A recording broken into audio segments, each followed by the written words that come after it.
নমস্কার বন্ধুরা, bank Nifty daily analysis ভিডিওতে স্বাগতম আপনাদের। যেরকম কি দেখা যাচ্ছে যে আজকে মার্কেট একটা ভালো ফল ছিল। মোটামুটি উপর থেকে নিচে পর্যন্ত 1.5% মতো মুভমেন্ট হয়েছে। আমি কন্টিনিউ আগের ভিডিও থেকে বলে যাচ্ছিলাম যে মার্কেট এইখানে একটা রেঞ্জ বানিয়েছে। এই যে রেঞ্জ প্রায় 20-25 দিন ধরে এই রেঞ্জে কনসলিডেট করেছে।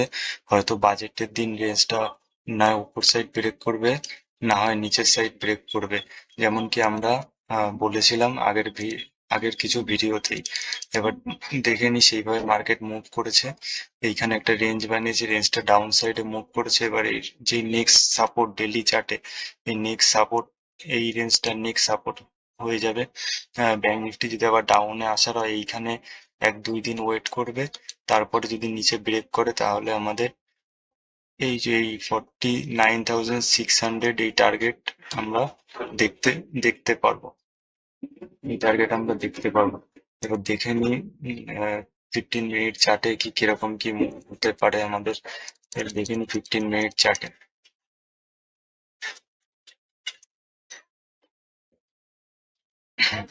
যেমন কি আমি আগের ভিডিওতে বলেছিলাম, বাজেটের দিন যেমন বলেছিলাম যে এই রেঞ্জের নিচে যদি ব্যাংক নিফটি সাস্টেন করে তবে ডাউন মুভ আসতে পারে। দেখছো, তোমরা দেখেছো যে হয়তো ট্রেডও করেছো, আমিও ট্রেড করেছিলাম। এই যখনই এইখানে সাস্টেন করেছিল এই রেঞ্জ আমি সেল করেছিলাম। সেল করে এই পর্যন্ত আমি টার্গেট নিয়েছিলাম। এবার কালকের আমি অ্যানালিসিস ভিডিওতে বলেছিলাম যে এই মার্কেট হয়তো আজকে সাইড ওয়েজ যেতে পারে, সাইড ওয়েজের চান্স বেশি, না হয়তো ডাউন সাইডে যেতে পারে। আপ সাইডে আমরা কোনো ট্রেড নেবো না। আপ সাইডে যদিও নিই তাহলে ব্যাংক নিফটিতে না, আমরা নিফটিতে নেবো। কারণ ব্যাংক নিফটি প্রথম সেলিং এসেছিল, পরে পুল ব্যাক এসেছিল, এবং আমি কালকে যে এই রেঞ্জটা বলেছিলাম যে এই রেঞ্জের নিচে ব্যাংক নিফটি সাস্টেন করলে একটা ডাউন মুভ আসতে পারে। তবে দেখেছো যে সেমই হয়েছে। কত সুন্দর পিকচার পারফেক্ট একটা সেট আপ আমরা পেয়েছি আজকে। মার্কেট ওপেন হয়েছে অলমোস্ট ফ্ল্যাট ওপেন হয়ে উপরে গেছে, নিচে এসে এই রেঞ্জেই সাপোর্ট নেই যখন ওই টাইম কাটায়, সাপোর্টের কাছে এসে যখন টাইম কাটায় তখনই, তখন যদি সাপোর্টটা ব্রেক করে তখনই হচ্ছে কনফার্ম মুভমেন্ট হওয়ার চান্স বেশি থাকে। আর যদি এইখান থেকে ডাইরেক্ট ওপেন হয়, এ, মানে সঙ্গে সঙ্গে এরকম নিচে চলে আসে, তখন কি হয়, কনফিডেন্স হয় না। কারণ অলরেডি আমরা কালকের ক্লোজ থেকে আজকের লো অলমোস্ট 400 পয়েন্ট দূরে ছিল।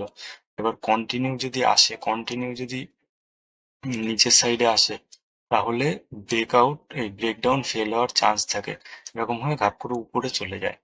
এবং আর আজকের এইটা হচ্ছে পুরো আমাদের set up picture perfect set up এটা। তো আমরা যেরকম প্ল্যান করেছিলাম যে এই রেঞ্জের নিচে যদি ব্যাংক নিফটি সাস্টেন করে, অলমোস্ট আমিও এই ক্যান্ডেলটায় ট্রেড নিয়েছিলাম। অলমোস্ট এই পর্যন্ত আমি ক্যাপচার করেছি। নর্মালি নর্মালি আমি 300 300 350 পয়েন্টের মতো আমি ক্যাপচার করেছি। কারণ এইখানে যখন প্রাইস মানে নিচের থেকে সাপোর্ট নিচ্ছিল, তখন সাপোর্ট নিয়ে এখানে একটা ইন্ডিকেশন ক্যান্ডেল বানায়। ইন্ডিকেশন ক্যান্ডেল যখনই হাই ব্রেক করে আমি এক্সিট নিয়ে নিই, কিন্তু তারপরে মার্কেট আরো 100-150 পয়েন্ট নিচে যায়। এবং কালকের জন্য আমরা সিম্পল রাখবো ট্রেডিং, অত কমপ্লিকেটেড করবো না। বাইং এখন না করাটাই উচিত। হ্যাঁ, একটা কন্ডিশন হতে পারে বাইং, যদি এই রেঞ্জ ওপেন হয়, ফ্ল্যাট ওপেনিং হয়, এই একটা প্রাইস অ্যাকশন মানে যদি এই ব্রেক করে 42,000, তাহলে একটা ছোট মোটো কোয়ান্টিটি নিতে পারি এই পর্যন্ত টার্গেটের জন্য। আর এটা যদি ব্রেক করে তাহলে বড় টার্গেট। কিন্তু আমাদের ট্রেন্ড এখন নেগেটিভ, সো আমাদের পয়সা বেশি নেগেটিভ মার্কেটেই হবে। তো দেখে নি কালকে ব্যাংক নিফটি যদি ফ্ল্যাট কিংবা 200 পয়েন্ট গ্যাপ ডাউন এই রেঞ্জে ওপেন হয়, নেক্সট আগের দিনের মতোই এই যে সাপোর্ট 50,800 700 যখনই ব্রেক করবে, মার্কেট গ্যাপ ডাউন কিংবা ফ্ল্যাট ওপেনিং হয় যখনই ব্রেক করবে নিচে সাস্টেন করে, তখন আমরা একটা ফুড সাইডে এন্ট্রি নেব। কারণ ট্রেন্ড ইজ ইউর ফ্রেন্ড বন্ধুরা, কারণ ট্রেন্ডের সাইডে বেশি পয়সা হবে। আর আপ সাইডে তো আমি বলে দিয়েছি যে এই রেঞ্জের উপর একটা প্রাইস অ্যাকশন বানাবে, এইভাবে প্রাইস অ্যাকশন বানিয়ে যখনই ব্রেক করবে তখনই হায়ার হাই যেটা হায়ার হাই হওয়ার কথা সেটা ব্রেক করবে, কিন্তু আপসাইডে বন্ধুরা কোয়ান্টিটি ম্যানেজ করে, কারণ ট্রেন্ডের এগেনস্ট হয়ে যাবে। আর কালকের দিনটা যদি একটু সাইডওয়েজ থেকে যায়, ধরো কালকের দিনটা এই ফ্ল্যাট ওপেনিং হয় এই রেঞ্জের মধ্যে এরকম সাইডওয়েজ, নেক্সট ট্রেডিং ডেতে তখন একটা যদি ডাউন সাইডে ব্রেক করে, তখন আমরা একটা ভালো সেলিং মার্কেট এক্সপেক্ট করতে পারি, কারণ মার্কেট কন্টিনিউ 2 দিন বাজেট দিন থেকে দেখতে পারবে প্রায় 3-3.5% মুভমেন্ট হয়ে গেছে। এবার যারা শর্ট টার্ম মানে 1-2 দিন পজিশনালি ট্রেড করে, তাদের কাছে এটা একটা বড় টার্গেট। এবার কালকে মার্কেট সাইডওয়েজ থাকলে কি হবে, তারাও সেই সব যারা সেলার এখান থেকে সেল করেছিল তারাও তাদের পজিশন আস্তে আস্তে স্কোয়ার আপ করতে থাকবে, আর নতুন বায়ারও অ্যাড হবে।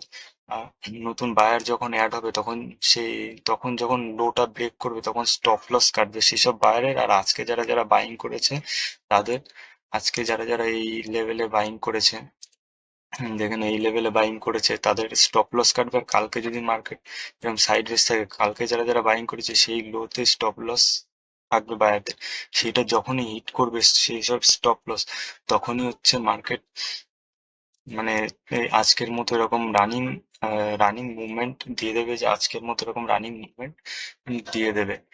সেই জন্য একদিন আমাদের পজ নিতে পারে। বাইং কালকে ছোট কোয়ান্টিটিতে করলেই ভালো হয়, কারণ কালকে বাইং আমি করব না, কারণ ট্রেন্ডের বিরুদ্ধে আমি একদিন ওয়েট করব। একদিন যদি এখানে পজ নিয়ে নেয় তাহলে বায়ার সেলার বোথ দুইজনই অ্যাড হবে, যেদিকে ব্রেক করবে সেই দিকে মুভমেন্ট দেবে। বন্ধুরা দেখে নিন নিফটির চার্টটা, কালকে নিফটির এক্সপায়ারি, কালকে নিফটি ঠিক কিরকম। নিফটি ফিফটি কন্টিনিউ দেখতে পাচ্ছ একটা আহ এইখান থেকে একটা ট্রেন্ড লাইন আসছে, আর এখান থেকে সাপোর্ট। আজকে কালকে আমি ভিডিওতে বলেছিলাম যদি সেলিং সাইডে যায় তাহলে আমরা ব্যাংক নিফটি ট্র্যাক করবো, আর যদি বাইং সাইড হয় তাহলে আমরা নিফটি ট্র্যাক করবো। দেখেছো বন্ধুরা, আজকে ব্যাংক নিফটি মুভমেন্ট করেছে কিন্তু নিফটি মুভমেন্ট করেনি, এই জন্য হচ্ছে না তোমরা ট্রেড করো, এগুলো একটু দেখতে হয়, কারণ যত এক্সপিরিয়েন্স বাড়বে তোমরা তত বুঝতে পারবে যে কোন ইন্ডেক্স কিরকম মুভ করতে পারে। আর যে লাস্ট হাফে যে বাইংটা হচ্ছে এটা হচ্ছে মিউচুয়াল ফান্ড, এভরিথিং অল এইসবের জন্য লাস্ট হাফে বাইং, মানে এই যে এই বাইংটা ব্যাংক নিফটিতে যেরকম বাইং এসছে এটাও তো সেরকম বাইং আসছে। কালকে যদি নিফটি ফিফটি ট্রেন্ড লাইনের উপরে সাস্টেন করে তাহলে প্রথম টার্গেট এইটা, সেকেন্ড টার্গেট আমাদের এইটা। আর কালকে নিফটির এক্সপায়ারি, যে কোয়ান্টিটি ম্যানেজ করে মার্কেট ভলেটাইল, মার্কেট কিন্তু বেশ ভলেটাইল হয়, সেইভাবে তোমরা কোয়ান্টিটি ম্যানেজ করে করবা। তো দেখা হবে অন্য নেক্সট ভিডিওতে।